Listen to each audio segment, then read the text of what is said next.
Ang bongga ng bagong seryeng gagawin ni Daniel Padilla. Kahit nga maraming mga nambabash kay Daniel ay deadma lang ang ABS-CBN Studios at ang ganda nga ng bagong seryeng gagawin niya. Puro big stars nga ang kasama ni Daniel sa seryeng iyon. Excited nga si Daniel na muli niyang makakasama sa isang serye ang isang kilalang action star. May dalawang big names pa na kasama sa seryeng yun at pare-pareho silang mga bida.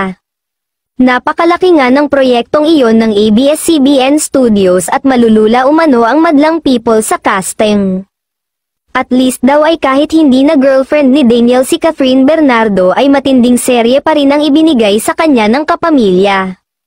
Very soon nga ay magkakaroon na ng formal announcement para sa bagong serye ni Daniel. May mga natatawa naman sa mga solid fans ni Daniel Padilla. Dahil alam nilang talagang wala na siya kay Catherine Bernardo, para huwag naman siyang magmukhang kawawa, hinahanapan nila siya ng ibang partner.